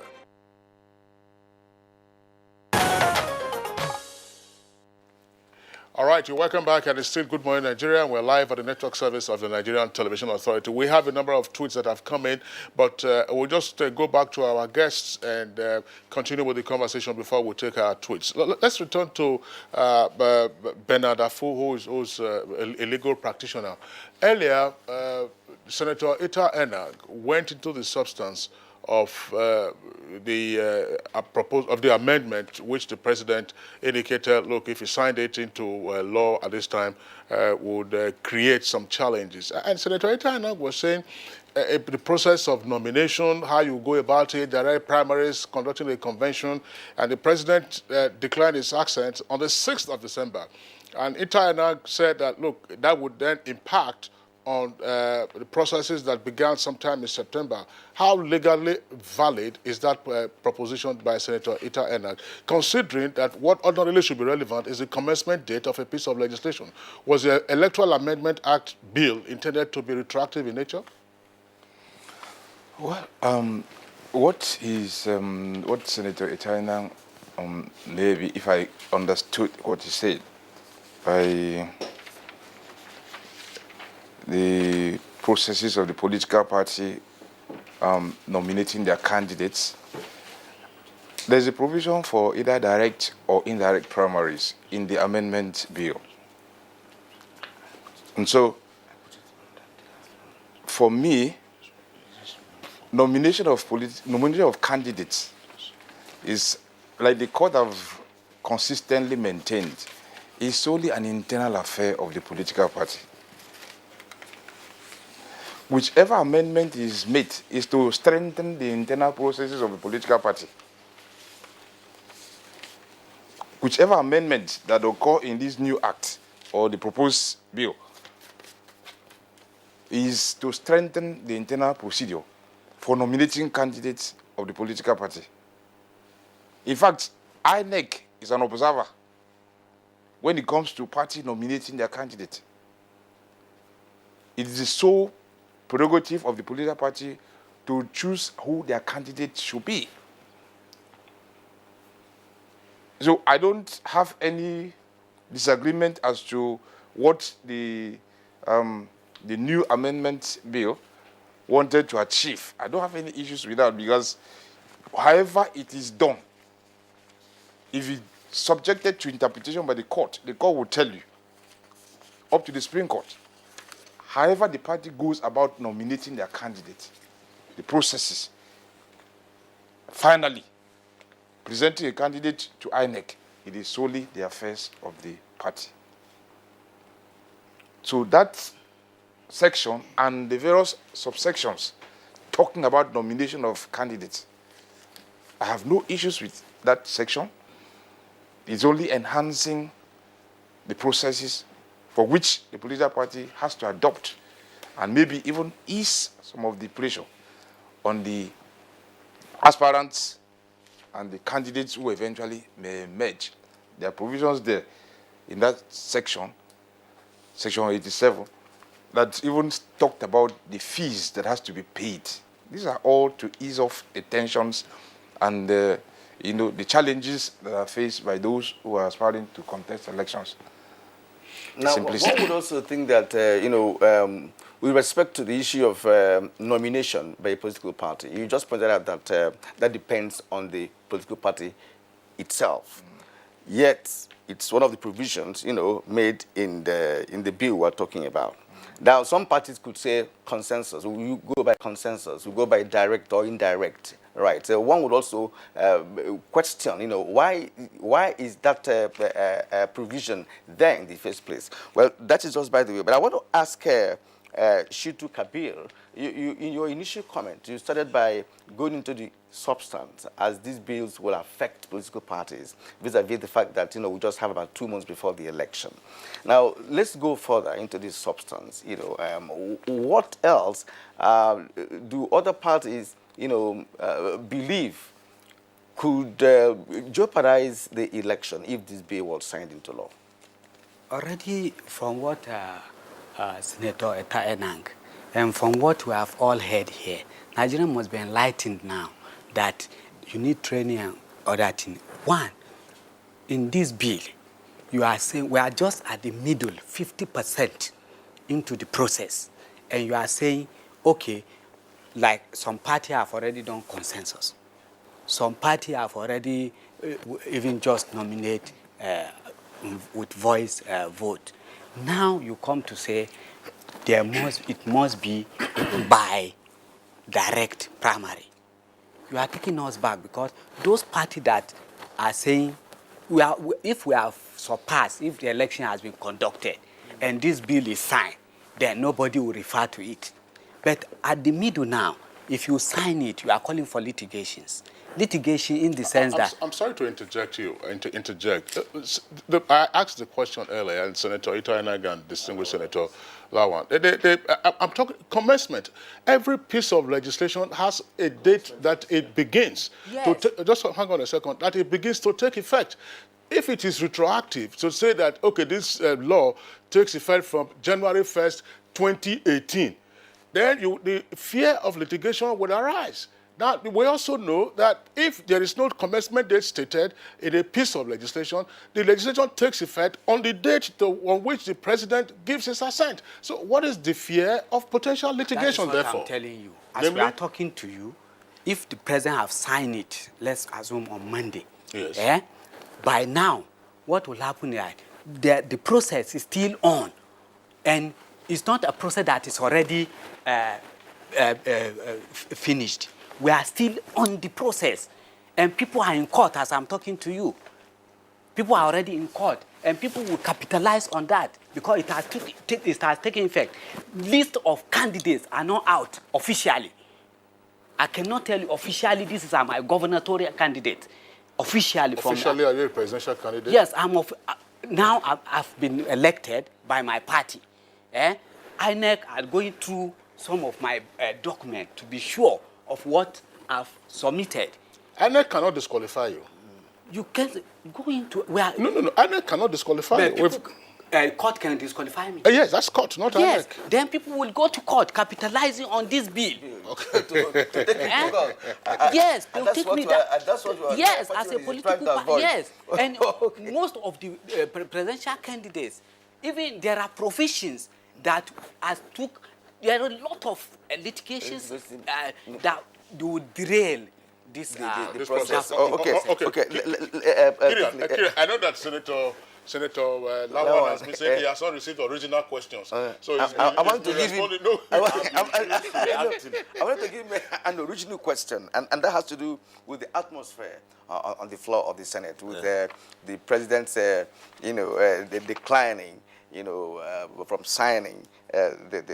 What is the atmosphere on the floor of the Senate? And again, what is the position of the APC caucus, in the Senate with respect to the situation?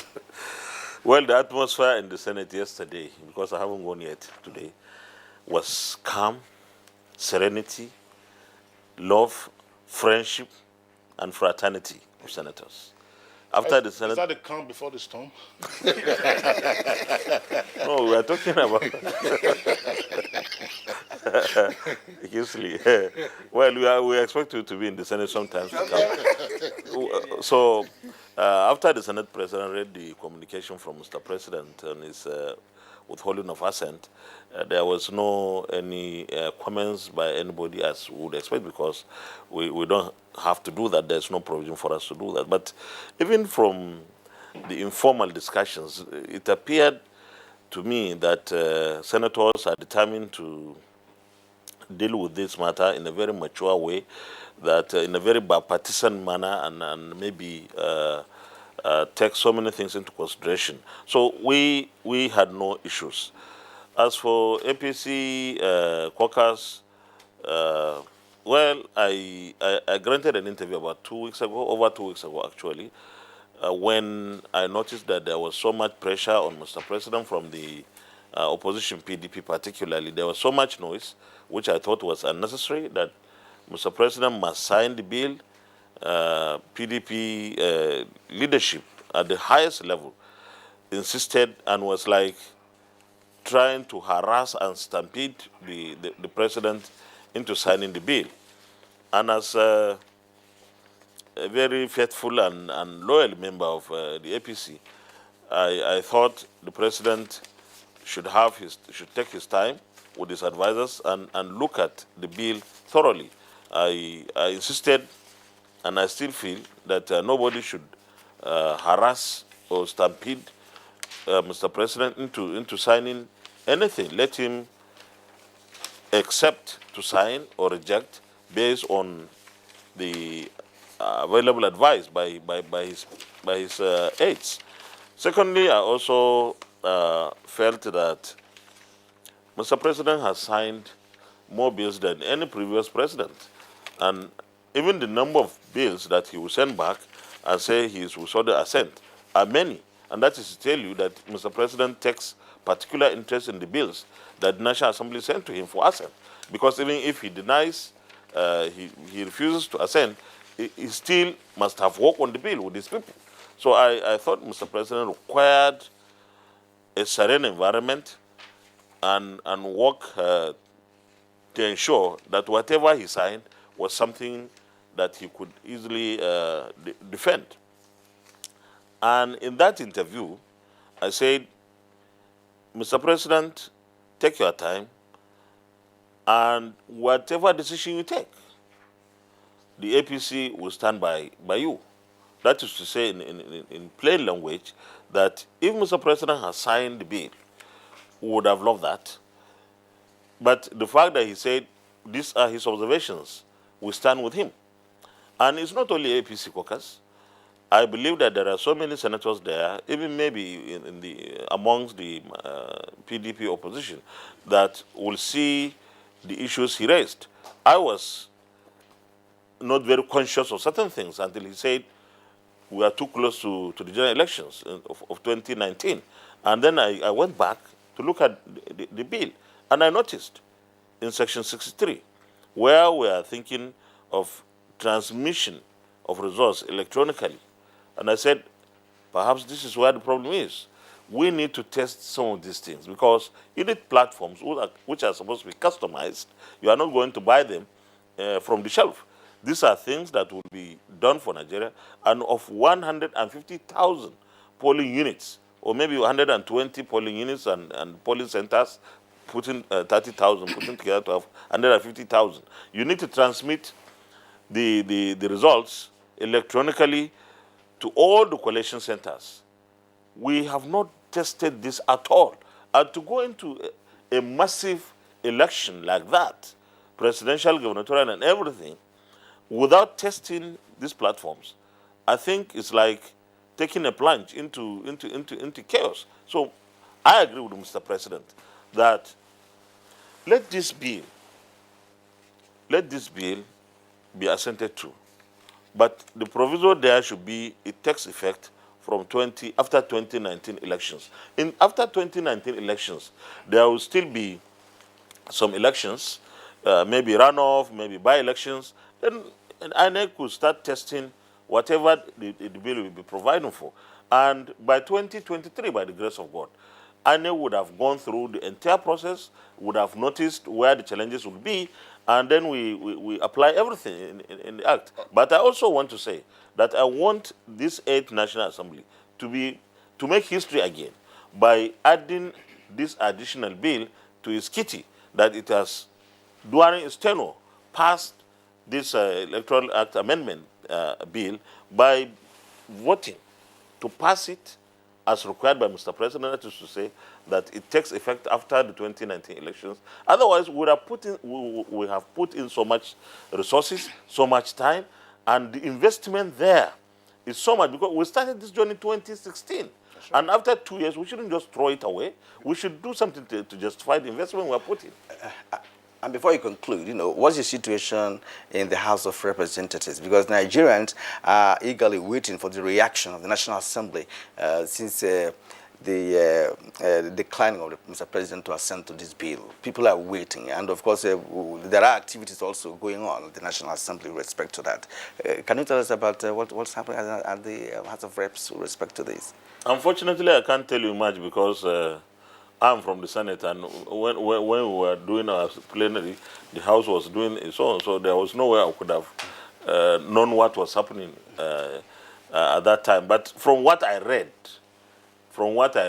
in the newspapers, which you did, or maybe even reported, NTA, a member wanted to comment on the letter, and the majority leader and the House leader, Femi Bajaba Miller, pointed out, and of course even the Honorable Speaker pointed out that there was no provision for such a debate arising from communication from Mr. President.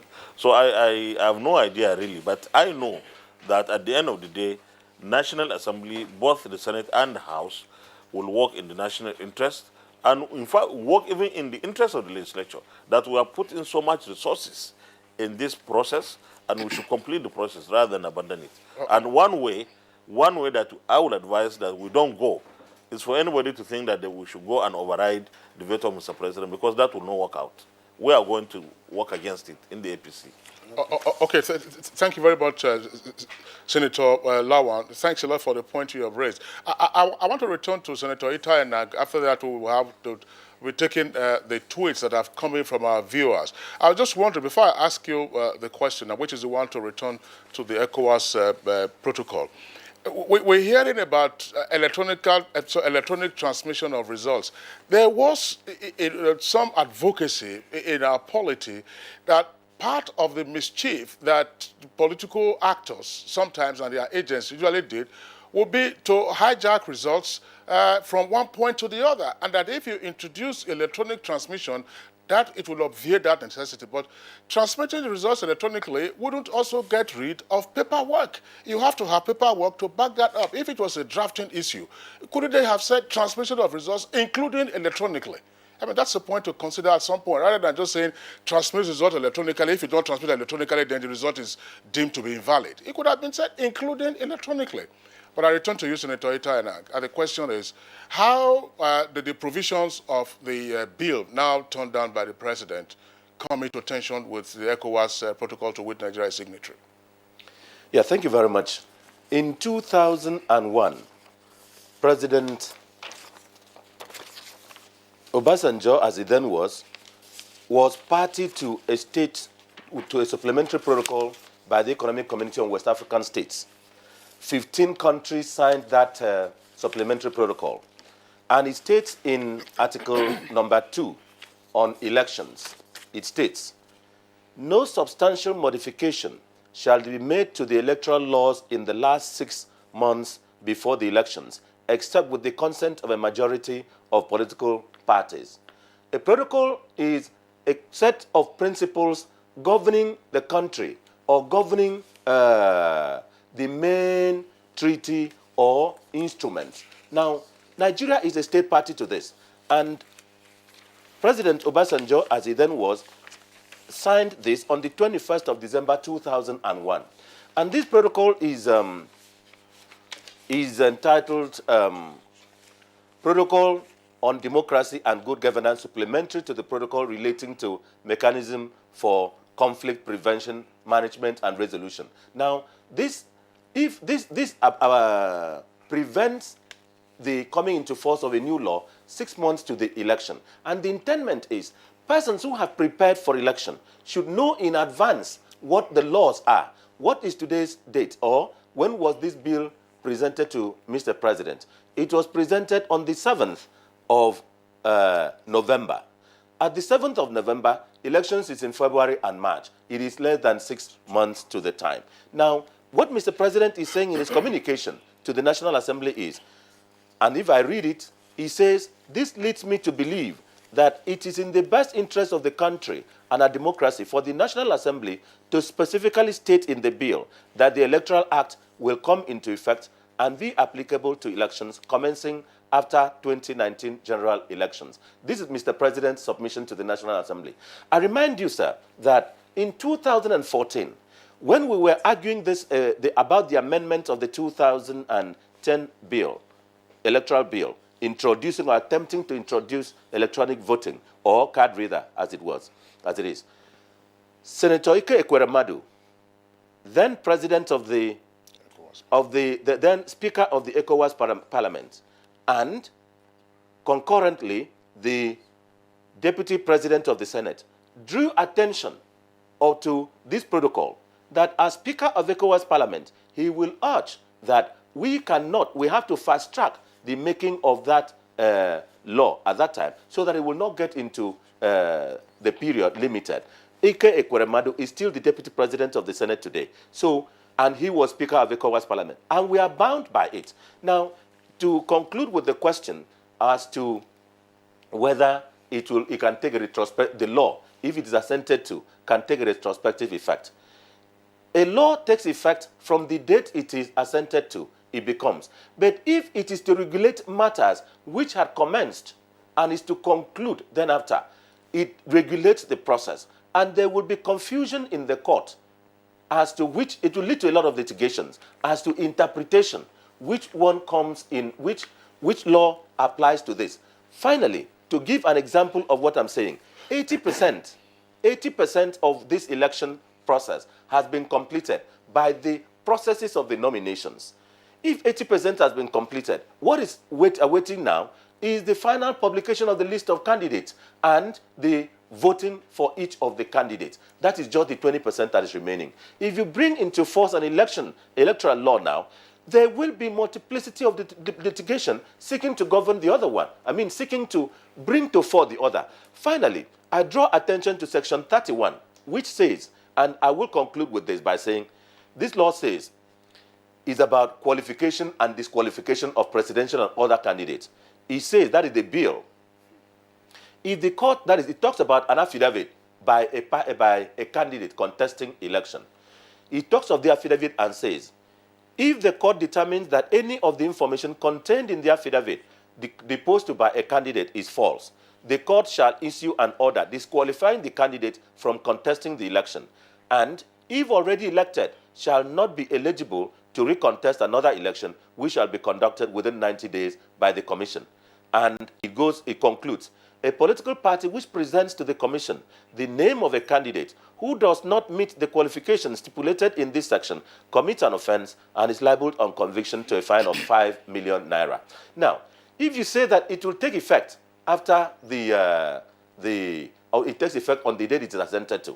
But now there is a provision which says if you swear to an affidavit and it is found to be false, you are disqualified. If you are disqualified, that election must be conducted in 90 days. If in addition to being conducted, you have to be paid a fine of 5 million naira.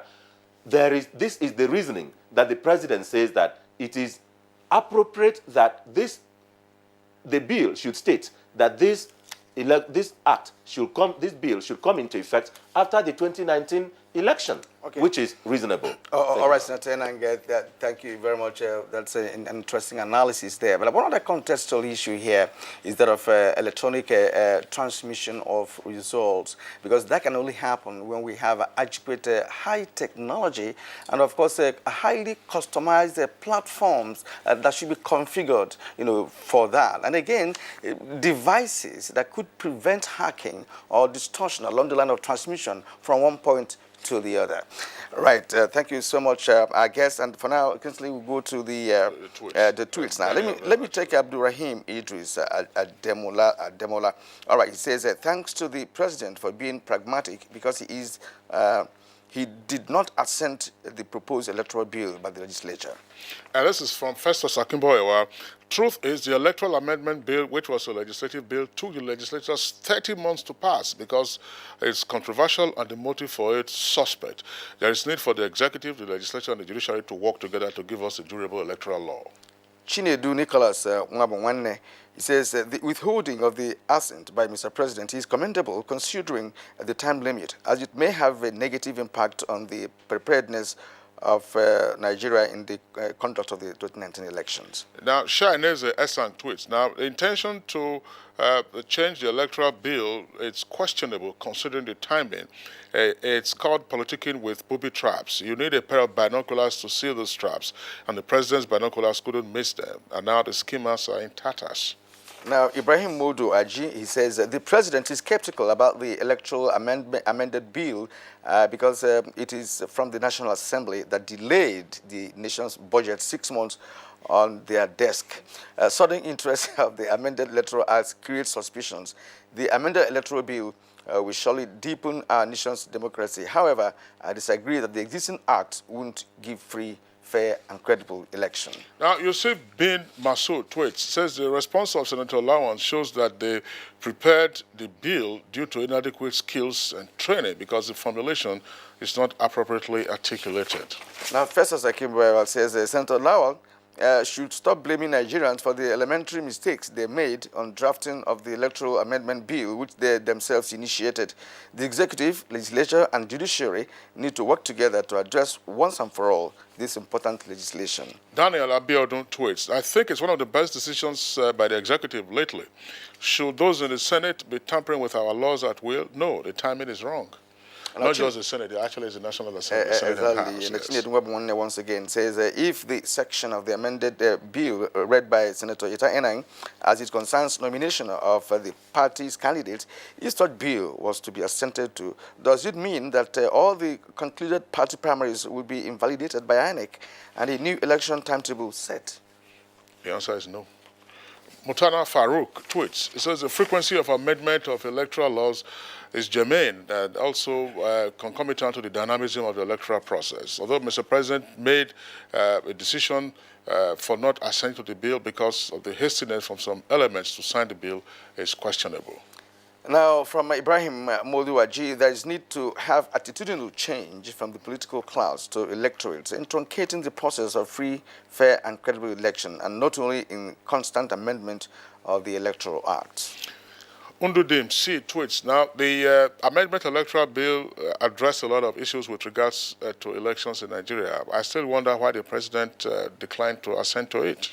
All right, Ndiga Oko Mwepere, he says that all lawyers know that a law takes effect from the day it receives presidential assent. In other words, they don't have retrospective effect. I go quickly to Daily Jack Solomon. It says, electoral bill or no electoral bill, all that Nigerians want is free, transparent, fair, and credible elections in 2019. The presidency and the National Assembly must work together to make this dream a reality. Suleiman Zuntu, please, what exactly are we relying on for the avoidance of the multiplicity of cases that will still come up? Now, that's the players in the election all know that the card reader, which restricts multiple voting, is still not enshrined or backed by law under the Electoral Act. Example, say Supreme Court week. I didn't get what it said. I get that. Kirian, you can see we still have a number of tweets coming in. Abdul Musa, Moritala, Ademola, Rotimi Adeyinka, Olowe Muiwa, Ibn Bature, and Lekon Adegoke Jr., as well as Ifiok Jonathan.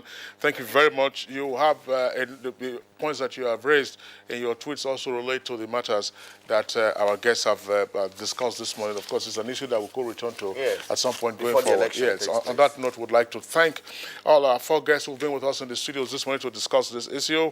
First, our appreciation to Shitu Kabir, who's a presidential candidate of ABDA, APDA. Thanks a lot for being with us. Thank you. And legal practitioner Bernard Dafo, thanks a lot for being with us on the program. Thank you so much. Our appreciation also to Senator Ita Enang, Senior Special Assistant to the President of National Assembly Matters, Senate. Thanks a lot for being with us. And our appreciation too to distinguished Senator Ahmad Lawan, is the leader of the Senate. Thank you for being with us on Good Morning Nigeria. Thank you, Kinsley. Okay, so it's on that note, of course, that Kirian, we would like to call it a day on Good Morning Nigeria today.